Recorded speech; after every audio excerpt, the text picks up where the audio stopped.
Hello everyone. In this video, we'll see how we can insert custom placeholders in workflows. First of all, let's try to understand the problem. So I will go to my GL module. Here's my GL module. I will go to General Setup and I will go to General Ledger Workflows. I will click here. Let me open a random workflow here. I will open this, or I can start from scratch as well. And here I will simply need to enter my username and password. So let me quickly log in. So I've entered my username and password. Alright, so I have successfully logged in as well. Now that pop-up will come here. So here we go. So currently, let me open this approval designer. And here when you will go to properties, and here if you see like either the work item subject or the work item in instruction. So yeah, so typically when you will click on this insert placeholder, here you will get a number of fields. Okay, so here if you see currently, if you will scroll towards down, okay, you will not have any field named as number of lines. So what I mean to say, let me go to my ledger general table, go to ledger general table. Let me write again, ledger journal table. Yeah, here we go. Let me open this table and let me open the table browser for this table. So if you, and let me switch the company to USMF.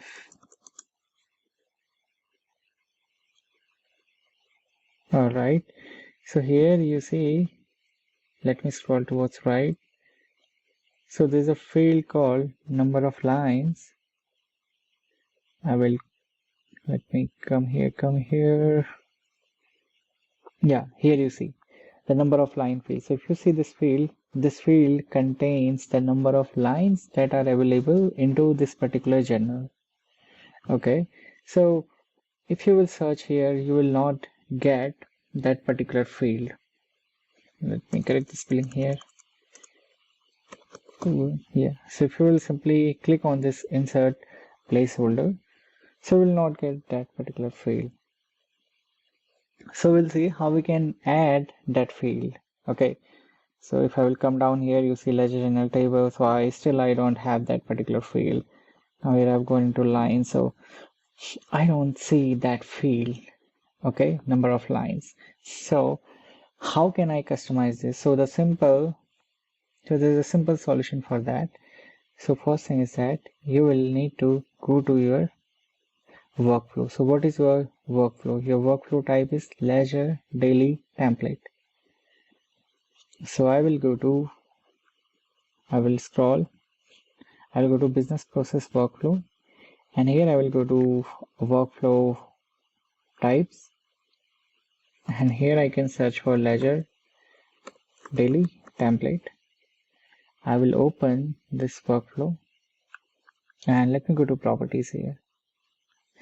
So once you go to properties of this type, so you see this particular document. Okay, so this is ledger daily workflow approval document. So let me search for this one. So let me again go here. So the name of this class is ledger daily workflow. Okay, so now I will go to class.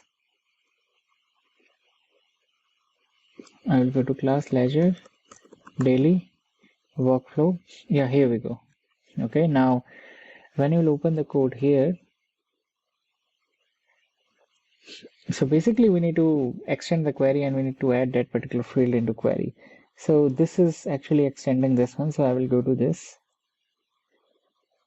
And once you go to this particular class here, you could get the query name, like what is the query that is associated here.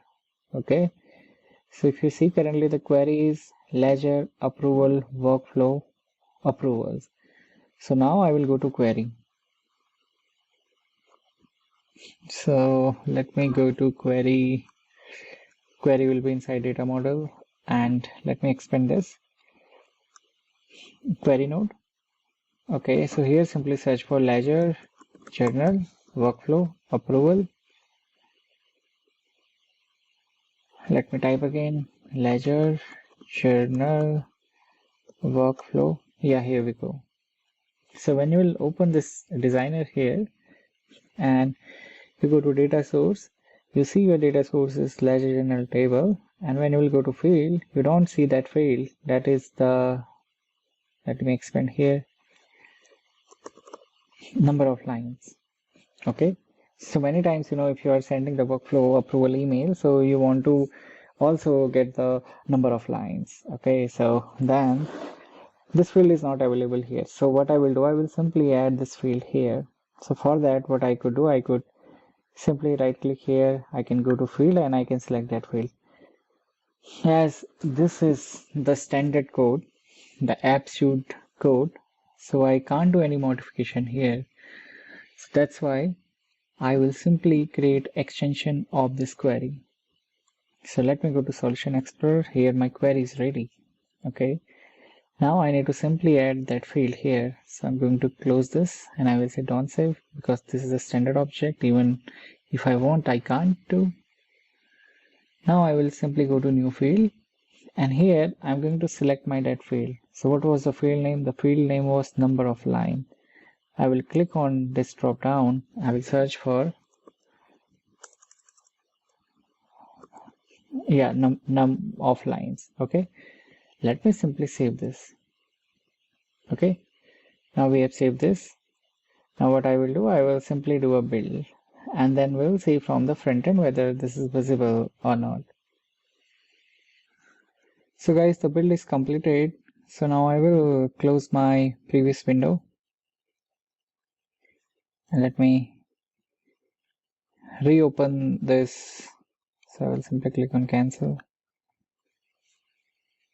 Yeah, I will open it from scratch. I will click on ID.